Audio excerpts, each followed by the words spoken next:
Hi, and welcome. Coach Burnside here with you once again, and Coach Cox. Hey, guys.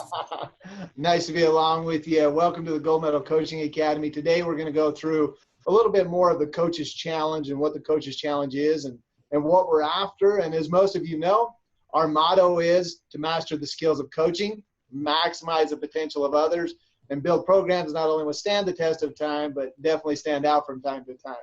And I know all of you are in some sort of program. If you're an executive watching this, you have something you're over. You're probably a head coach of some team. Is that right? Yeah, Matt's nodding. He knows he's the head coach of a team. I'm a head coach of a certain team. And whatever that is, we come across all of these. So basically you can say we talk a lot about mastering, maximizing, and building. And as we look about the formula that we base everything on, our framework at the Academy here, in that formula we have three main pillars. Those pillars are this. We have our individual success pillar, we have our coaching success pillar, and we have the and pillar, which is basically how we champion relationships. So today what we want to do is me and Matt just want to talk back and forth about what it is that each one of these pillars represent, if you will. And then at the end of this deal, we're going to challenge you to think about, where am I? Where am I in this pillar? You know, am I that individual trying to champion myself, or am I that coach that's trying to champion a team? Or do I feel I have those skills down, but I really just can't bring those two together? Because we all know that great talent, great coaching not brought together is just another failure. And unfortunately, too many of us face that from time to time. So first off, we're just going to start off with the first pillar. As we talk about individual success, we all kind of start there, right, Coach Cox? That's kind of where we get in an organization and we're just kind of worried about me, you know. We're worried about championing me and being able to feed my family and so on and so forth. And so within that pillar, I think there's some things that we need to look at and understand. We're not going to get deep into those today, but I just want to think, you know, thinking back, where did you find yourself? Is that pillar still relevant today, or is it something we kind of graduate through? What's your thoughts on that? I think we're talking about the individual pillar, correct? That's correct. So one of the things I think I'm constantly in the championing myself. I'm looking at as a leader. I think the worst thing a leader can think is they know everything, because in leadership and being a leader, it's a learned behavior. It's something that I might have the passion, I might have the know-how, but I need to keep learning from other leaders what I can do better.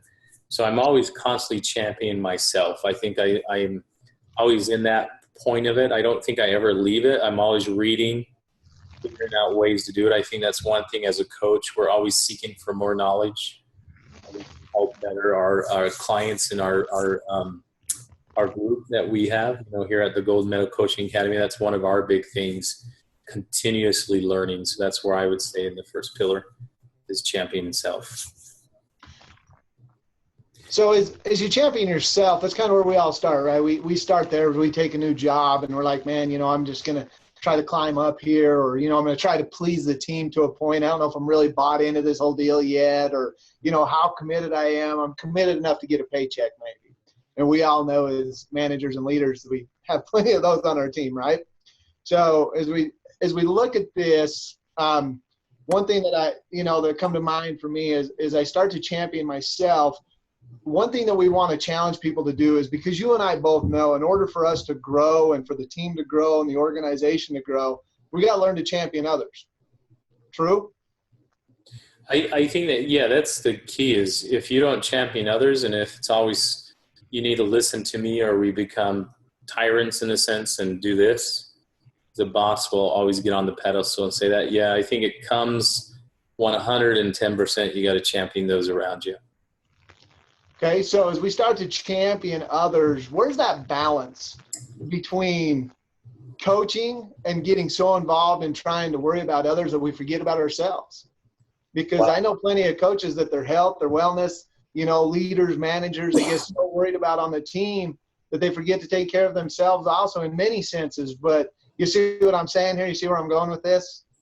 Yeah, work-life balance. I think I'm guilty of that, because I think this year and the last probably 2 years I've been really good at it as a coach, because if we're going to teach it, we better apply it. And so boundaries, what Rusty's talking about is making sure you have healthy boundaries. If you come to a certain point, like every day now at 4:00, I'm in the gym. That's my time. I don't care if I'm in the middle of my day, because I pick 4 so I can get home and be with my family. And so 4:00, because you need to be, I don't know if the word's selfish, but like what Coach Burnside said is you got to take care of yourself. Because I've seen so many leaders over the years, coaching executive leaders, they burn out, they hit the wall because they do the old school way, saying, I got to push a round peg in a square hole, and they think it's going to work. It's the definition of insanity. So you get, first and foremost, take care of yourself. Be a good champion by making sure you're healthy and well. Okay. Work-life balance. So as we look at the pillars, we've kind of touched base on the individual success pillar. And as we look at that pillar, within that pillar, we're trying to champion ourselves. It's okay. We have to have certain skills. We have to know what those skills are. And we discuss those more in depth on our courses and throughout the academy and whatever else, and we're not going to go into that today, but we really have to understand it is important for us to champion ourselves. It's not a selfish thing. It's not like, oh, I've got to give in order to, yeah, there's a balance. We can't be so self-centered that nobody likes us, but I think we're all smart enough to figure that out, right? But at the end of the day, we have to understand that first and foremost, we do have to champion ourselves. But then once we kind of get that down and we feel we got pretty good control and our life seems like it's pretty normal, if we want to expand to that next level, we have to start championing others, right? That's when we start being coaches. So let me ask you this, Coach Burnside. If you are a leader, an executive leader, you're championing yourself, you get it. When is it a time to, if somebody you're trying to champion or kind of coach or mentor, when is enough if they're not willing to learn or listen and champion themselves? Is if you're trying to teach them that concept and they say, hey, Coach Burnside, I know everything. I'm a good leader. I don't need your help. When is it the time to say it's time to have you exit or transfer off the bus? You know what I'm getting? Yeah, I know exactly what you're getting. It's kind of our return on our investment, right? Yeah. If I put a ton of energy into you and you don't give me anything back, when would you pull your plug on the stock market? Correct. After you lost 20,000, 50,000, 100,000. So we have to think about our emotions as money in the same way. If we're throwing good money in a bad bank account, we got to give it a little time. There's no doubt about that. We have to give it some time. But I think as you start to understand the individual success pillar, and as people start to understand that, you'll see those traits. And some of those traits we talk about, and they're the number one trait we talk about is being coachable. And, we can't make people change. That's the truth. Coach Cox can't. We can't make people change. But one thing that we can do is understand if they're willing to change. And if they just say a lot of talk that, oh, yeah, I'm going to fix that, and then nothing ever happens and nothing ever happens, I think you start to understand those traits. Being coachable is the number one trait in championing ourselves. And I think when we forfeit that trait and we notice that, it's probably time for them to go somewhere else. Because the truth is if they come to us and they're coachable, we can help them along the path. Now, we can't change them. We can't go to them and say, you're going to do this, and they're going to just say, yeah. If they do it, they're going to do it with a grudge. So how we bring them about and how we move them forward, there's definitely a challenge in that. But once you understand the traits and you get deeper into the formula, I think it's easier to make that call. Okay.